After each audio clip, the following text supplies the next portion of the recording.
We are so sorry about that. I'm so sorry. We're back. We're back.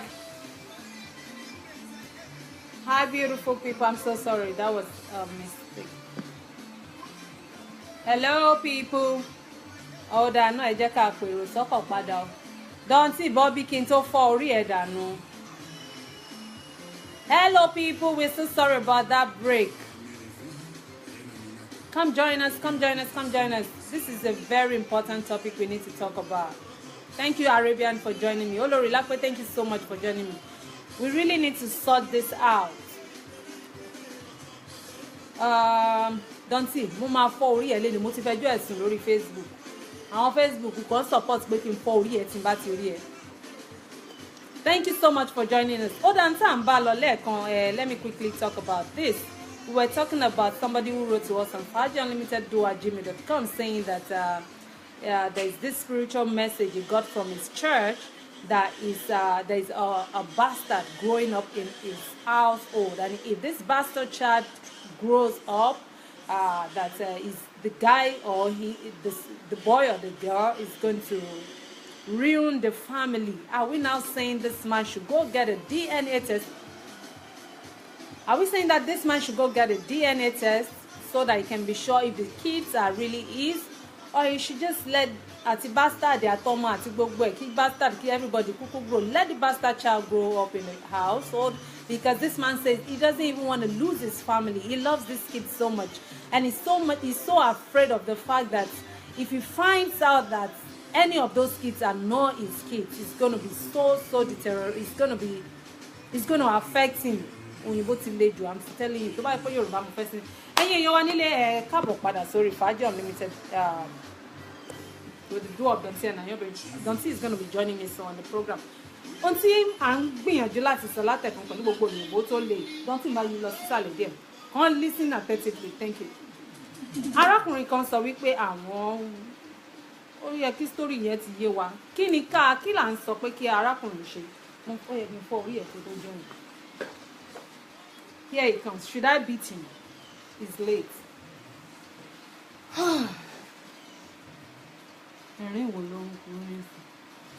All right, ladies and gentlemen, you are still on. This is Faaji Unlimited with the unshakable magical duo of Anyobirin and Donty. Emma Binu, you know, it is very, very serious that in America we need to go and look for the money. If you don't look for the money, you are in trouble, because you have to pay bills. You know, you have to pay house bills, you have to pay FPL, you have to pay water, you have to pay even the air that you breathe into your nursery. All right, ladies and gentlemen, how you doing? Before you came in, I was talking about the mail we got from the man who said he had about, I think 3 times or 4 times the spiritual message that came, you know, telling him that there is a bastard growing in his household, and if this child is allowed to grow, and this child may cause wahala, damage to this family. Now this man is saying that he's so afraid to go get a DNA because he doesn't want to lose the friendship, the love he has towards these kids. Are you advising him to just take the kids like that and ignore the spiritual message and move on with his life? Ladies and gentlemen, I am again sorry for coming late, but this is very important, because a couple of weeks ago or sometime last week, the DNA thing was a huge topic on social media, where we have someone asking questions about his children, and found out later that most of the children, if not all of them, were not actually his. Now, like I always say on this program, I don't have anything against the women, all right? But I have something against people that are referred to as women, they are not sure of who owns whatsoever pregnancy that they are carrying. Sometimes it's not Listen. Like I'm not sure. Okay, what is it? Sometimes love. They love that man, and they don't want to take the kids. Or mistake. You see? Mistake sometimes. Listen, happen. I'm all for women. Calm down. You need water. I need water. Water. What's water? Omilominja water. Oda Olakunle Omologo, thank you for joining us. Daddy Emmanuel, thank you for joining us. Michael Miko Jim, thank you for joining us. Harrison Ero. All right, Jerry Arabian is saying that yes, if he discovered the truth from the DNA test, that's my. Oh, okay, because Arabian is extramarital affair. So I was asking Jerry Arabian that is he advising the man, you know, when he's not sure. So he says he can start having extramarital affairs when he finds out that the kids are not his, or probably. Jerry, why would you be advising the man to go and start extramarital affairs? What if he finds out that the two kids Okay, are you not see, his? you are just you are moving faster like a truck. Now listen, women in Yoruba land, it is only the women that knows the father of the baby, the true father of the baby. Listen, women may have their husbands, and of course, Baba is Kilu. Down the road is the owner of the baby. Side attraction. Side attraction, side kick, or side chick.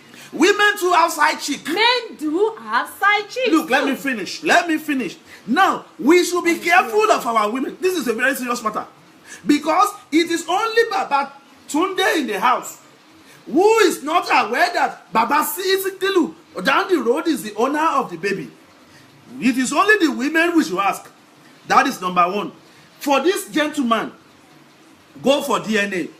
And so what? And so, but you must know. Listen, it's going to break the family. Listen, what family? The family is broken already. It's just because it is not open yet. How can you have a baby? Look, I'm not blaming the wife now, Mr. Man. I'm not blaming your wife now. I am not saying because you can go to do the DNA and the DNA says you are the owner of the children. Unless you are not sure yourself. Maybe medically you are not correct. We'll talk about that later. But for the women, look, ask your wife. Ask her. Look, ask your wife very well who is the owner of the children. He asked the wife, and the wife said both of them are your kids. Simple. For spiritual message, listen, you see, for those of you who go to spiritual churches and who go up and down collecting messages that can destroy your home. But messages you have to be careful. What kind of message? Message, man. Why don't you get your own message yourself? Yes. So why is it that a prophet must give you message before you believe the message? For a message to come once, twice, three eyes, which means there is something truthful about that message. Let us be careful about messages. There are some messages that are meant to destroy your homes. There are some messages that you see you don't tell people. Oh Lord, you understand what I'm saying? But you must tell them. No. What if this child grew up? Listen, you continue to pray because there are some messages that are not meant to be told to people. Don't tell messages that will create confusion in the home. Okay. Prophets. Tabi, are you now saying that it is better prophet? It's not only one prophet that told him. Were you there? He said he has been to he has this message from 6 different prophetess saying that there is a bastard in this house. It's not in this household. Like there's a bastard in their house, and if this bastard is allowed to grow, he's gonna turn the house into something else in future. So once a week, message, spiritual messages. English, Vision are there to guide us. Are we now saying that we should not pay attention to visions? What kind of vision are you paying attention to, my people? Is it the vision that will ruin your home, ruin your marriage? I do not subscribe to visions and messages that can cause confusion in the home. Well, you don't know. Listen, wait. There are some things that you see as a prophet, you have to use wisdom to apply it. Not telling anybody that when you have only 2 kids and somebody is telling you that it's a child in the house who is a bastard. Are you saying that the wife is a bastard? You want to tell the wife to leave the house? Prophets must be careful. You that you are going up and down, listening to messages, you have to be careful. If you know you can talk to your wife, talk to your wife. And tell your wife to go ahead and do the DNA with you. It's as simple as ABC. Okay, and if you find out listen. If you find out that the children are not your own, you understand? You find out that the children are your own, then you know what you are going to do. After that time, write to us. So we will what now will teach happen? you what to do. But for now, it is 50-50%. The child This might be man yours, cannot the see child may not be now. yours. The children may be yours, the children may not be yours. So he should go for a DNA. Go for a DNA. Me, I don't think he should go for a DNA. Why? He should just let the kids just Why? go. That's okay. And you that the are, family so will tomorrow be- the kids will go. You know the kids we are giving birth to these days, they are very sharp. The kids will now go and do DNA in the laboratory in the university and find out that daddy is not my daddy. And by that time, this daddy is very old. Is that what you are saying? Foul. Women, listen to me and listen carefully. Listen carefully. Be sure that because me, I will be doing DNA too. And I will advise your husband to do DNA for your children. Everybody should go and do DNA. Oh, yes, let's what happen. Don't it, Baba Nika DNA. Yes. Why are you afraid? Why are you afraid of DNA? I am not afraid of doing You DNA are for any afraid of DNA. Go and do DNA. DNA. Go do DNA. If my husband thinks the kids are not his, he's very free, 100% free to go and find out. In fact, DNA is the way to go. Men on this trend, DNA, it doesn't matter. Go and look for the money or go and collect a job for the money to go and do DNA. Go and do contribution. You know why you have to do DNA? Look, DNA is the way to go. Our women must be shown that they can no longer be too sharp for us because women are too sharp. Sometimes error man miscalculation. You see, I'm not saying it is miscalculation. In fact, and your parents should go for DNA. Don't say social media lama. Okay. Salam. Oh, Salam Oyegbolawan say you're correct, man. Miss you before. Oh, now you sabi. Harrison says he has to go for the DNA. All right, thank you so much.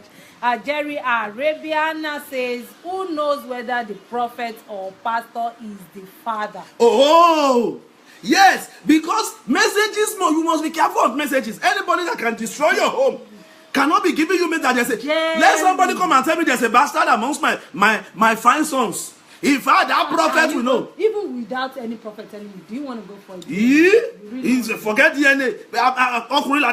Don't you see all the children? They look like me. One celebrated birthday yesterday. If you look, yes, his head is as big as mine and his nose is as flat as mine. That is my Pekin. Well, I'm ready for DNA. You see him?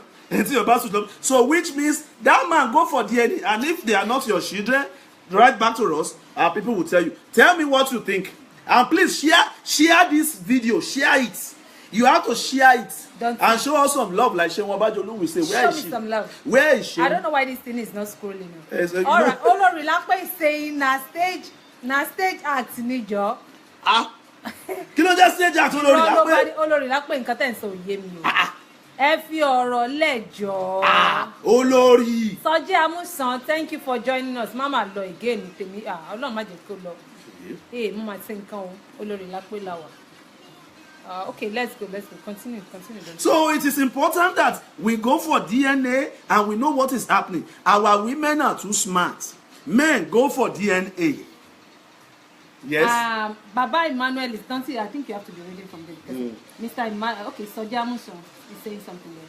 Sọjí Amúsàn says, marriage is built on trust and love. Issue of DNA will not come in. My brother, it is no longer on trust and love. It is on money. Sọjí, it is on money and on how much you have in your pocket. That is what marriage is built on now. But there should be trust, which means this man doesn't even trust his wife. Listen to what Olayemi says here. Olayemi Mario Baba, happy birthday again, bros. This issue of bastard diet has always been a recurring decimal. The DNA is the last resort. Thank you, sir. Olori Lakpe says, Ola Oluwa, my regards to your wife, my dear. Okay. Emmanuel Olakoye, I agree with Don T, but kò gbọ́dọ̀ yingi inú kò ní bàjẹ́. Betty ò bá gbọ́ yingi inú ní bàjẹ́. It's because he has heard all these spiritual messages. Tí ò bá jẹ́ spiritual messages, nǹkan tí bàbá ń sọ ni pé tí ò bá jẹ́ spiritual messages tó gbọ́ kò ní máa. It doesn't matter. Look, with or without spiritual messages, men go and check whether these children are your own. Stop all these things. What do you mean trust? So once your child gives birth to a child, don't you see that man? Listen, don't you see that man? 5 lovely children that he has been taking care of only to find out that oh can take care lásán, none of them is his own child. The fact that it happens to one person doesn't mean every woman is unfaithful. Harrison Arrow is saying, John, if you recommend DNA, there will be what?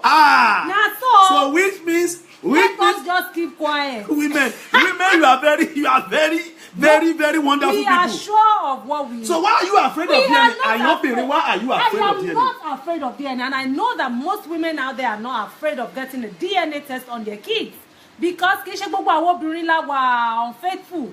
So kì í ṣe pé kí wọ́n máa generalize the fact that this thing happened to a man that found out that 5 of his kids are not his biological kids. It doesn't mean that all women are cheats. Are we now saying that without DNA, there cannot be faithfulness between couples? So let's go and do DNA. DNA go down. Mommy Esther Areola Oyetoro Epele Kabo láti Nigeria. Ẹ jọ̀ọ́, tell us whether it is right for us to do DNA or not.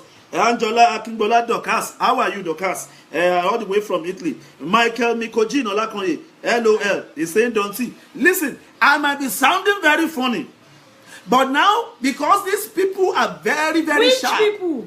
These people are women are necessary. I don't want to talk because they are very wonderful people. Harrison says you will be surprised that 30% of children are pastors. Oh, Harrison, you see. So Harrison, tell me why we will not go for DNA. But Baba, but in the first place, this man wasn't even thinking, was not even doubting the paternity. 30% is Prove it. Hey. Prove it. DNA people, you are going to make money. Are we not saying for that is why I like the Elijah said the way I come from. When you have a child that is about 8 months old, 8 days or 9 days old, you know what we do? We throw the baby in the water. And if the baby does not come up, it means that baby is not our own. I am an Elijah man. Elijah Seldo. Nítorí pé DNA is some kind of expensive. Ẹ jẹ́ bóyá ká tún máa padà sáwọn orò ilé. Àmì ọmọ tó ń jórò ilé. Àwọn cultures, the ways that we actually prove the paternity of our kids in the olden days. Èmi ò gbọ́njú bá o, but mo kà á nínú ìtàn. Wípé ó ní àwọn orò ilé tí wọ́n máa ṣe. Ó dẹ̀ ṣì wà. I think it's still existing. Different families with different. Orò ilé at times does not work. DNA is the answer. Look, Orole, there can be partial with Orole. The women can bribe. The women, we have seen it in Yoruba movie. The woman can go ahead and bribe Baba Olori Ebi who is going to do the Orole. And nothing will happen. Look, DNA is law, and especially in this country, let us go for DNA. Jerry Adibena says, thank you, Donty. DNA is the answer. And if messages keep persisting, something is really wrong. Harrison Arrow says, Tosin, advocate for a law to compulsory DNA for all. Salam Oyebola says, the man should go for DNA test because of spiritual messages are already heard. And if the man is not taking care, what can happen at their future? There may not be a solution to it. Back you up, don't you? Salam. You see? We have to go for DNA. I am afraid of women. I am sorry. Women are trickish. It's not like I cannot fight for you all. Go for DNA. I'm not afraid of getting the DNA. If my husband doubts the paternity of his kids, I'm telling you, I'll be the first person to tell me this one is not even going to scatter the marriage. I will even trust you and love you more. Just take these kids and do a DNA. You don't even need to let me know. You don't even need my consent if you want to be sure. Take the kids. Take them from school. Take them for a DNA test. They will get your ito too. To know if yes. I know I'm the one that. Oh, the father, okay. Oh, you know the father. It's just to prove the father. You know the father. So if a man is not even knowing whether he's not sure whether the kids are his, don't even wait for your wife.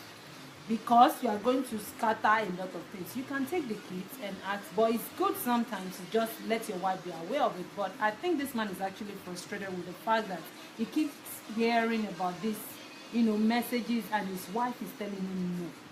But when you sọ pé kẹ́ lọ ṣe DNA, ọwọ́ mi ti kúrò bẹ́ẹ̀. Please share this video. Just share button.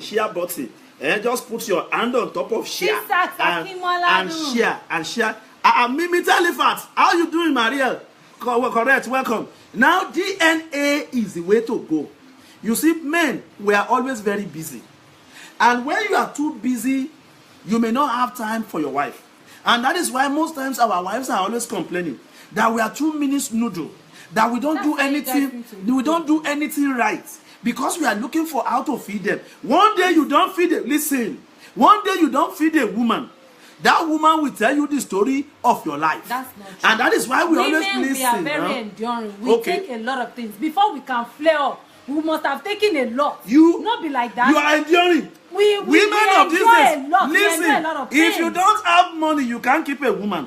I agree with you. Thank you. Money is needed. Look at her hair. Look at the glasses. Look at the asho. You think without money? Everything. I'm not saying without. Money is not what? Money is not everything. Hey. Olórí la pé. It is not only the money that makes a woman to cheat and bring bastard to the house. What else? Sometimes mistake happens. Okay. And sometimes you go and meet Basi that is not working, that is cleaning the house to come and be wiping to come and be shining the Congo. Like you said, if you go direct, men too sometimes. I'm not justifying what justify. I cannot justify that because I'm not a part of that. But men too need to pay attention to our women. We women, they should pay attention. I'm not saying that is a reason to cheat or whatever, to bring a bastard in there. You should be contented. We should be contented with whatever it is we have. And if we are not okay with the man, if your love is somewhere else, just go to where your love is instead of sleeping with another man, bringing another man's baby into the house. This is really ridiculous. And aside from spiritual messages, let's even leave. Me, I don't even like that spiritual issue, spiritual messages. Oh, see, I'm sọ pé ilé tó bá tòrò máa lè bẹ̀ ò tí dàgbà ni. Wá obìnrin ẹ jọ̀ọ́, àṣejù wa náà pọ̀. Please, women, please. Let's try to be enduring. Let's try to be faithful. I know that our men too wọ́n ní lọ́wọ́ wọ́n dì sẹ́rù. But that is not to say that we should cheat on them. That is not to say that we should. If we no longer love them, like my sister Sheun used to say, leave them alone and let them be. If your love is somewhere else, just go to where your love is instead of sleeping with another person and bringing that child to bastard. That is really sad. And it is not if some men never get out of this thing. By the time tomorrow realize it pay bastard la raise. How do you want that man? How do you want that man to look at you? How do you want that man to look at that child? Sometimes I will bring a man frustrating sometimes. When we bring bastard to the house, this man will spend their money, take care of this. Bastards. Whatever, and your love be bastard. But I'm just saying, don't say. Okay. Just chill out. You are supporting them. I'm not supporting Mumba Bubuwa, but on a serious note, don't see you need to read all these things. And if they say you should go and do it, then everybody has said you should go and do it, then go and do it, then don't see we have to go read this. My people, please share this video. It is very important. It is very important you share this video because we cannot do anything but tell our people, all men, go and do DNA. All right, Olayemi Olorilakwe says, okay, come and take me for DNA. Oh Lord, I'm coming to UK to come and take you to DNA. You must tell me that your beautiful daughter, whether it's your husband that owns that your daughter. No, Olori gan need adoption. Olori sọ pé àwọn fẹ́ mọ̀ bóyá wọ́n gan. Bisola Bakare, thank you for joining us. Aloyinlapa Onibata, thank you for joining. Olori says, what mistake Ayonbiri? What mistake Ayonbiri? Ṣé ẹ fẹ́ pa àwọn ọkùnrin ni? Please, all women should behave ourselves. Thank you. I agree with you, just like I've said. I was just joking about that. I'm saying that. I want to say hello to. I'm sorry. I want to say hello to Buki Oweye. Fantastic, fantastic broadcaster. Fantastic. I want to Buki Oweye, how are you? Thank you for joining us today on Faaji Unlimited, and we need you to share the video. This is still Faaji Unlimited with the draw of the unshakable. Unshakable, magical, duo and unbeatable. Àwọn bẹ́ẹ̀ lùlù fún wa nítorí pé ìlú ní oúnjẹ tí wọ́n ìlú ní àwọn fi ń jẹun nílé ayé. Ó yá ẹ lùlù fún wa ká jó ká yọ̀. Ó dá lórí táàmù lónìí gbẹ́kùn kúrò jàre go and work out. Ara nǹkan tá à ń sọ náà ni àwọn nǹkan tó ń jẹ́ káwọn obìnrin cheat ni when the man will just be fat and be everywhere. Ọkùnrin dúró ọkùnrin làdá.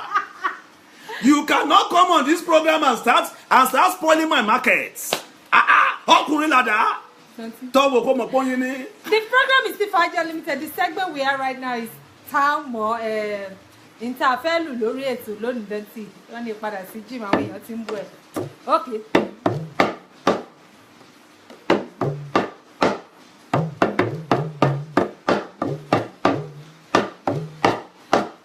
Yes, simple now. Yes, simple.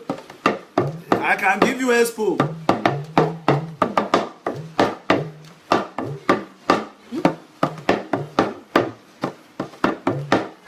Yes, simple. Díẹ̀ lórí ètò lónìí let them interpret this. Let them interpret this. You need to interpret this. Kí ni a fi lò lórí táàmù lónìí? Tell us what we play on the talking drum today. That is the segment of the táàmù. Dantí, give us your own. All right, I want to quickly welcome, because we're going right now, Bola Benjamin Hussein, our editor tó lé, our production man tó lé. Bola, my brother, how are you? Good to see that you're on this thread. I like to say this to Harrison Arrow says, but mistake does happen. How should she handle it? Hey, you are making me same with my child. I don't understand you, Harrison. Ọpẹ́yẹmí Ọláfúsì Adéníkẹ́yanjú, àbúrò mi tó gbayì. How are you? Welcome. Thanks for joining us. Thank you for joining us. Olórílápé says, kò lè bóde o. Alákọ̀rí tilẹ̀kùn mórí kò lè bóde. Ṣé tá a lù ní àbí ti last week? Olórí, are you telling me that is what the drum is saying today? Because the drum sọ fún mi Olórí. No, Olórí, joking. Wọ́n joking. Wọ́n ní alákọ̀rí tilẹ̀kùn mórí ó yá bóde. Olórí, ní ìrọ́pẹ́ wà ń tòsí ńgbà tá a lù ú. Olórí fẹ́ ṣe mí léṣe lórí. Kò lè bóde kọ́ la lù o. Kò lè bóde kọ́ la lù. Please share the video. Share the video.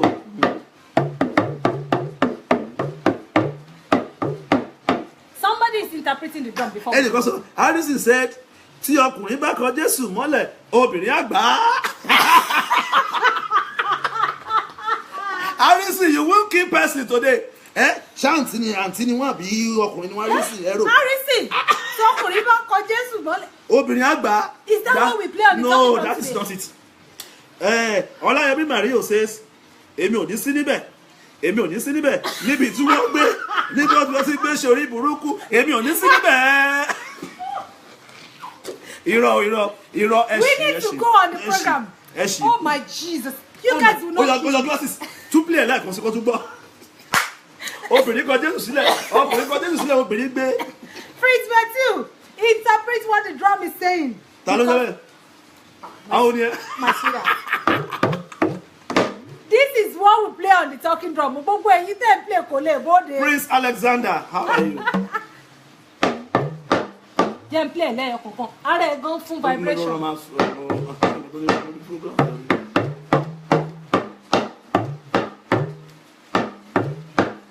I'm trying to play it.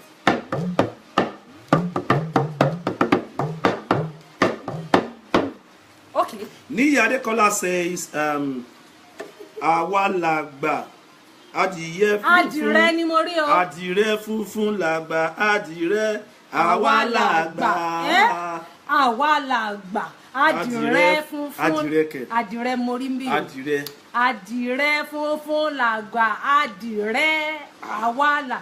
Thank you so much. Kí lorúkọ wọn náà, Mr. Níyì. Mr. Níyì Adékọ́lá. Olókọ dẹ̀ níyì o bá lè sọ àkọ adìrẹ báyìí brọ́dà mi. Adìrẹ funfun. Ẹtukọ. Kò sádìrẹ tó ṣe funfun. Dantí, jẹ́ ká fi ọ̀rọ̀ ìlú sílẹ̀. Let's run up on it. Èmi ò sí níbẹ̀. Níbi wọ́n gbé ṣe DNA. Èmi ò sí níbẹ̀.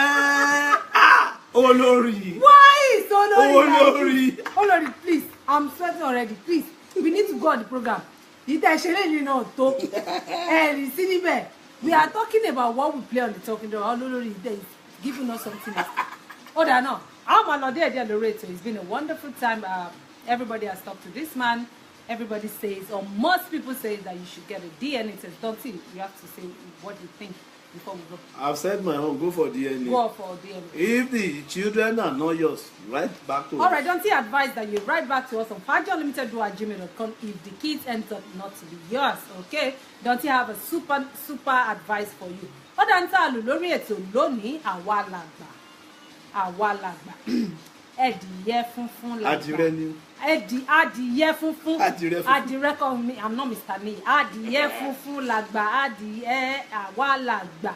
Thank you so much for joining us today. It's been a wonderful Before we go, I'd like to say a happy birthday to one of my authentic sons. The authentic. Yes, authentic Omolada. You know, Moshe DNA. Moshe DNA fún wọn. Yes, for everybody. That is my son.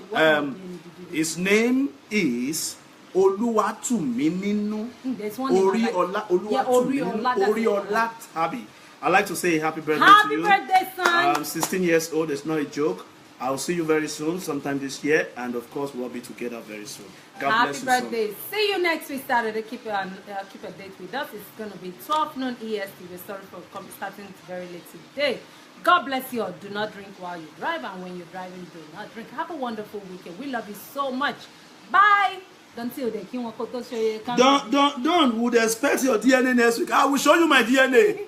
I will show you my DNA. Some people don't even need DNA. When you look at that child, you will know that some DNA. Yeah, they are not supposed to be done. Like when you see the head of the kids. Yes, orito yo to de ni ogo. Ba se mo won niyan le wa. Àwọn orito yo. Yes. Orito de lówó ni to de mọ̀wé. Kì í ṣe àwọn orikori. All right, ladies and gentlemen, bye. See you. Oh yeah, tún lè ká máa lọ. Àwa la DNA làgbà DNA àwa làgbà. Mi ò sí níbẹ̀. Níbi tí wọ́n tó gbé níbẹ̀. Wọ́n ti ń ṣe DNA test. Èmi ò sí níbẹ̀. We love you. Have a wonderful time. Bye. God bless you.